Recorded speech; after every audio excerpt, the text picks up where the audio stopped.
Hey friends, welcome to today's video. This is going to be my perfect gouache palette setup and a chat, I guess, because I'm not really going to review it, but I mean, I'll talk about it. I'm going to talk about a lot of things, but I don't want you to think this is some super in-depth review. It's not sponsored. I'm simply showing you the paints that I'm going to be working with today. I've got the Arteza gouache, gouache, I have no idea how to really say it. Let's just stick with gouache for now. And I've got the Gekoso, which is from a little store in Ginza in Japan, like a 100-year-old store, beautiful little store, these handmade gouache paints. I don't want to go too much into those because they are really hard to get your hands on, so I know that's going to really disturb a few people, but there's really no point going on too much about them as far as if you want to buy them. I will talk about them because I think they're lovely, but I don't want to get your hopes up now. There's no link for the Gekoso paints. But this is not sponsored, and I do just want to say that because I know there are a lot of Arteza sponsored reviews out there, and in full disclosure, I was actually asked if I wanted to try some products and promote them, but the thing is, there's no real noble reason for doing it. In fact, it was kind of lazy on my part. I don't take sponsorships, if any. I really don't think I've taken any sponsorship. I consider when I use affiliate links a form of sponsorship, but at the same time, as far as companies reaching out to me, I've declined a lot of sponsorships just because I feel like if it's not perfectly suited to my audience, I don't want to sit there and give you an ad for it. It's kind of bad enough that I run ads through my video, but I don't know, it's all part of the game, believe me. I'm not like super upset about it, but I didn't want to just take a sponsorship for Arteza specifically because there were so many reviews out there, and I kind of got the general sense that they're like student grade, but they perform a bit better than your expectations, some of the products, and to be fair, I just feel like no one needed an extra Arteza review. Having said that, probably regret it a little bit because I had such a good time with this gouache, and in fact, it's probably one of my favorite new things to play with. So, I don't have a link for it. I do have an affiliate link for Amazon down below, and I was reaching out to people to try and get their codes, because I know that people that do sponsored reviews, they can get like a 10% off, and I wanted to offer that to you since I don't have it. The thing is, it's expired on a lot of people's that I went to go and look for. I looked on the Frugal Crafter, I looked at Catnip Illustrations, I looked at Mindy Lacefield. I was literally going everywhere trying to find you a code. So I'm just gonna suggest, if you do want 10% off, search for a more recent Arteza review. Perhaps you'll get it there, and it's also a way to support another artist by using that affiliate link. Or I'm just gonna link it down below as well in case you just don't want to go searching. But I'm going to swatch out these mermaids today. There's a bunch of them. This is a bit of a long swatchy video, so hopefully you enjoy it. I've kept the first couple a little pared down, just showing you the process a little slow, and then we're just going to zoom through the rest. This was a nightmare to edit, I might just say, because I had 60 colors. Also, 60 colors is so unnecessary. I'm just going to put that out there. Arteza do like a 12 set, a 24 set, maybe a 60 set. Did they do a 36? I don't think I wrote that down. There might be a 36, don't quote me on that. But they do a bunch of smaller sets, and I would recommend going with possibly the 24 because 60 is so unnecessary. I did buy a palette, a Meaden palette for $15.95. I'll link that down below as well. And I believe it's specifically kind of for gouache. Also, don't quote me on that.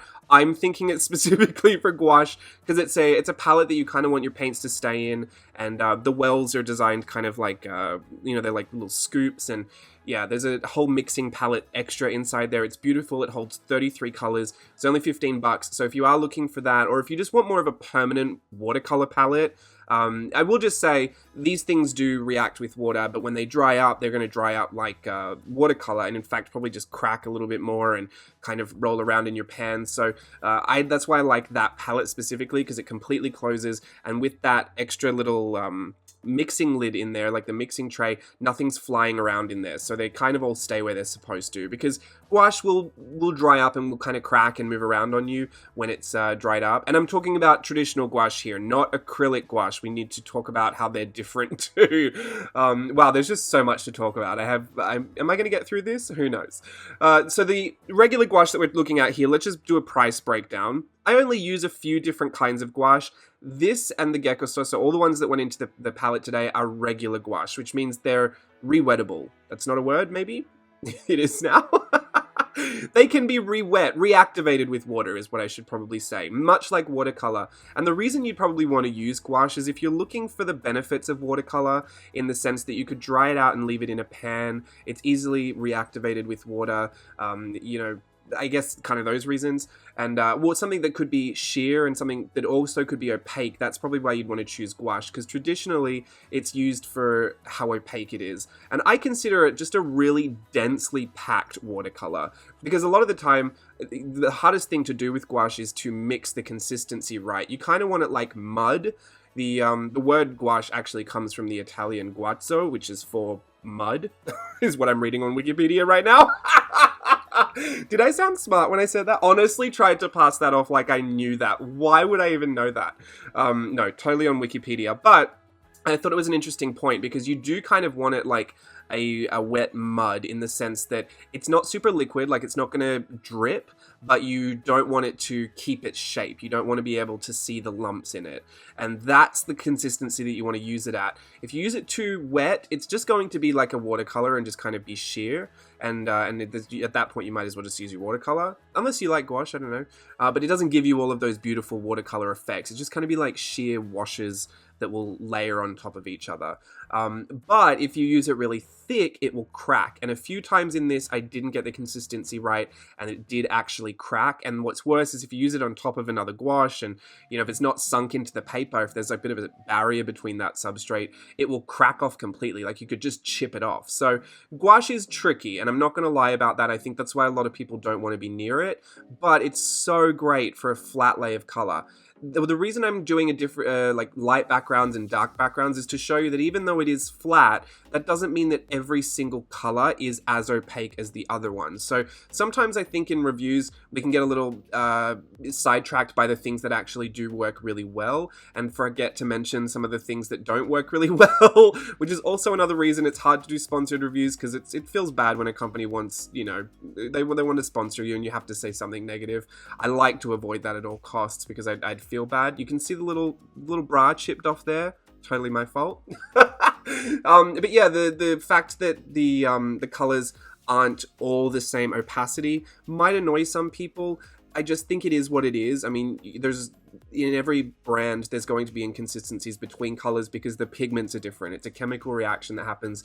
There's only so much you can put into something without, you know, jacking up the price point. And these are, I would consider them student grade. I don't know what Arteza thinks they are, maybe artist grade. I think every company kind of just like shoots up above the belt a little bit. But I'm going to say student grade. But then don't quote me on that. They could probably well be artist grade. And I would probably do, you know, paintings with these and fully, you know, use them. And you know, I don't think you'd have a problem with most of them. They've got pigment information on them, so if that's something you're curious about, you can always read that as well. I think for most of us probably watching this channel are, you know, artists that just love to do it in their free time, or hobby artists, hobby crafters, and don't so much need to worry about the light fastness. I know there's a lot of the other thing that I think you should worry about light fastness in is if you're paying for it. Do you know what I mean? Like if there's no difference between a student grade and an artist grade quality product, except one is light fast and one isn't, don't bother paying for the light fastness if you don't need it. You know what I mean? Like if your journal sits out, you know, in the middle of an open field all day long for 6 months straight, then probably, yeah, get some light fast stuff. But for most of us, the pages stay shut, or, you know, our artwork hangs in our house, and, you know, it's probably cheaper to buy a UV glass frame than it is to buy a whole set of colored pencils that are light fast. But don't let me stop you from doing what you want to do. Just putting that out there. Okay, we need to get some stats. I got the 60 set of Arteza gouache colors, and they were $49.95 when I bought them on Amazon, but Amazon fluctuates, so all my pricing today is based on what I just looked at online, and it is May 2019. So, the Arteza gouache, 60 colors, 12 milliliter tubes. Honestly, that's enough to refill your pan a few times. That works out at about 83 cents per tube, and so about 7 cents per milliliter. Please don't kill me if my math is off. I did double check, but I can never trust me. The other gouache that I use, so I'm only going to talk about the ones that I use to compare it to. I don't have the Gecko prices, but like I said, I don't think you'll be buying that, so it's just neither here nor there. The Holbein Acrylic gouache and the Turner Acryl gouache as well. Both of those I consider really great. The Holbein, I think, comes with a bit more of a solid recommendation from a lot of people, but it is the most expensive. A set of 12 on Amazon right now is $62.10. That's $5.18 because it's a 20 ml tube, but it's like $5.18 per tube. So you're going from Arteza at 83 cents to like $5 a tube. Now, that's acrylic gouache as well. So you need to know the difference between them, just in case you're curious. There is a massive, massive difference. Acrylic gouache is part acrylic paint, part gouache. So in the sense that it's easy to activate with water, and you'll get that same kind of effect with that really flat layer of color. The thing is, you cannot reactivate it when it's dry, because that acrylic will plasticize, and it's basically like dried acrylic paint in your palette at that point. So you won't be able to make a palette like I do at the end with any acrylic gouaches. You're going to have to use regular gouache for that. And that's what I was kind of missing about my gouache experience. The difference is, if you're going to layer a lot, it can be really difficult to do with regular gouache because it is water reactive. So if you've got a layer of it down, then you paint on top of it again. Once you start pushing that paintbrush too many times, you're going to start reactivating whatever's underneath. And if you've got colors that don't mix well together, it can take a lot of finessing to get the skill level that you would need to not muddy everything up. So that's the only reason I would really think people might want to try acrylic gouache, is if you're into layering, you really want it to be a little easier for yourself, and you don't mind the setup of using a palette and new paint every single time you paint. I wanted a gouache set where I could just use it in a set, and where it would be in dried half pans, so I could use it like watercolor. I'd have a set with all my favorite colors there, a lot of convenience mixes, because gouache is super hard to mix and get right the second time. I'll tell you why in a second. Well, I won't tell you why. I'll just tell you right now. When you use a lighter color of gouache, it will dry darker. When you use a darker color of gouache, it will dry lighter. Now, the problem with that is, it is almost impossible to mix the same color twice. So if you're doing a large piece, or you're working on a piece in stages, it's really, really hard to come back and match that shade or that tone. So that's why I like convenience mixes. First of all, I don't love to mix colors anyway, but especially with gouache, I think convenience mixes make a lot of sense, because it'd be so hard for you to get that color, 2 times in a row. And bad enough if you made such a beautiful color and you want to use it again. I mean, it's not hard to mess up color mixing in my world anyway. So I'll leave you with that. That's about the difference. But acrylic gouache, so if we're back at Arteza, was about 83 cents a tube, and Holbein acrylic gouache was about $5 a tube. The Turner acryl gouache was a set of 36 for $66. Turns out to be about $1.84 a tube. So that's more comparable to the Arteza if you break it down per milliliter. The Arteza is looking at about 7 cents per milliliter, and the Turner is looking at about 9 cents per milliliter. So I'm going to say that if you want to try acrylic gouache, try the Turner. It's a good quality. They're beautiful mixes there as well, and I think you'll have a good time with that. If you really want to layer things, if you want to work in solid blocks of color, you don't mind setting up a little palette, I'd recommend you trying that. It's just like a more convenient acrylic paint. And the best thing about acrylic gouache in general is that it's super matte. So I think I wanted to stress that point to everyone, because I believe that a lot of us here are mixed media artists, and working with acrylic paints can be really hard. Sometimes you pay a premium for paints that mattify really well. And there aren't, to be honest, a lot of brands out there that have great matte paints. There are a few, but sometimes it's hard to get a really great color selection. So if you're looking for something to do the job of a matte acrylic paint for the purposes of you being able to use mixed media on it, this is where I think gouache comes in really, really handy. And this is what I might recommend people play with it for, because if you can get a little gouache palette set up like I do at the end, I think your mixed media is going to be a bit more fun, in the sense that you don't have to set up a humongous amount of paint bottles at your desks and tubes and a palette, and you're working because you don't want the colors to dry out. You've accidentally put too much paint out, and then you feel guilty because there's too much paint out. As it is, my acrylic paint that I use is on the screen right now. It's the Handmade Modern paint from Target. And they're $2 a pop, so I don't feel super guilty. And to be honest, I treat those really well. Like, they're a satin finish, but to be honest, they're like a little matte to me.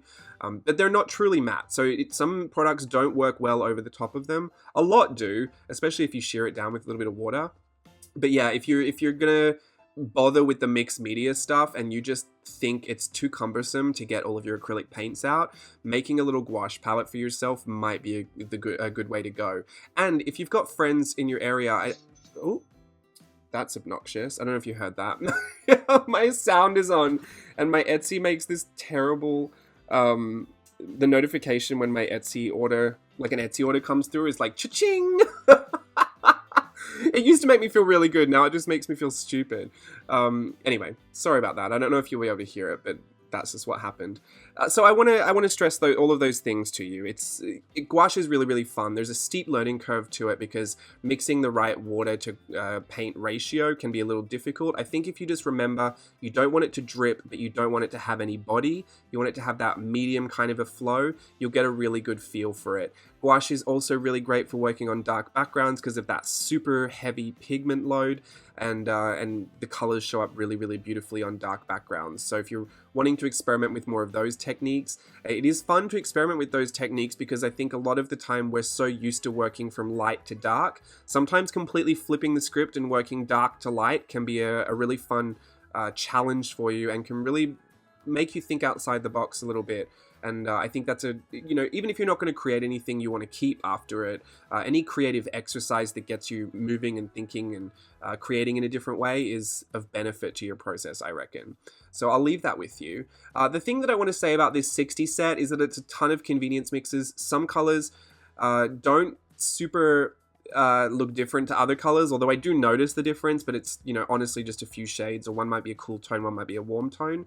You don't need all 60 colors, and that's why I would encourage the 24. If you want all 60 colors though, to be honest, it's a great price point, and I actually love having all 60 colors. I probably won't use the metallics very often. They're beautiful metallics, I just don't really see a need to have a set of metallics because I have a few metallic things I already like. It comes with 2 whites, which is really, really great. Gouache is, probably go through white and black, probably more than anything. Probably white, to be honest.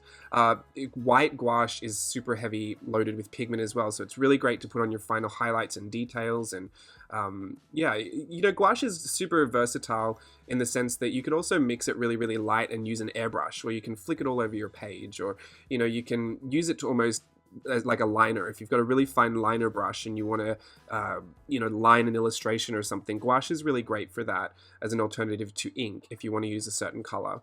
So I think there's a lot of benefit to it all. I would encourage you to make up your own mind whether it's worth it for you to add something like this to your collection, because I say that it's a great price, but at the end of the day, $50 is still a lot of money for people that are just thinking they might want to play with it. So if you do have friends in your local area, or if you're even a part of Facebook groups, if you're a part of my Facebook group, please feel free to reach out to other people and say, hey, I'm going to buy a 60 set. If we get 2 palettes or 3 palettes, like we'll make palettes for each other, you can just send each other the palettes or something, because I actually think it would be a much more economical way to share that with somebody else. And if someone was making an Arteza palette, I would gladly give them $20, $30, whatever it was, to get the palette with the paints. So I'd encourage you to do it if you are looking to try it, because gouache for me was so scary for so long. Even though I had kind of dabbled in it when I did fashion illustration, I just always thought it was so scary. And it wasn't until I started playing with it a little bit more around, I think I was inspired by Mary Blair from the Disney coffee table book I have.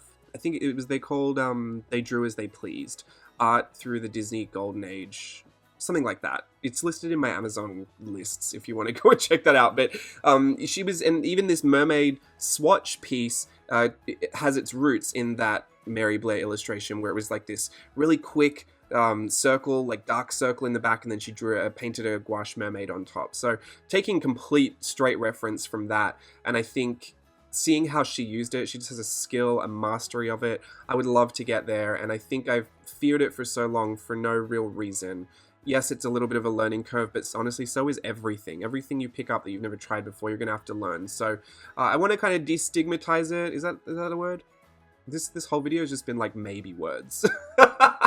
It might be a word, it might not be. I just wanted to take the stigma off it being so difficult to use and not really having a place in mixed media. I think it definitely does. I think even American Crafts have just come out with a new line called Paper Fashion that has a gouache set. I haven't reviewed that, so I can't speak to its performance, but you might want to check that out as well. I don't know what the price point is, but it might be comparable to this. Please let me know if you've tried it. I'd love to know. But yeah, if that's everything, hope you enjoyed the setup. I've played with this a bunch by now, and I love it. Like, I literally love it. I'm so obsessed. Alrighty then. Thanks for watching the review. Let me know what you think down in the comments below, and I'll speak to you again soon. Bye.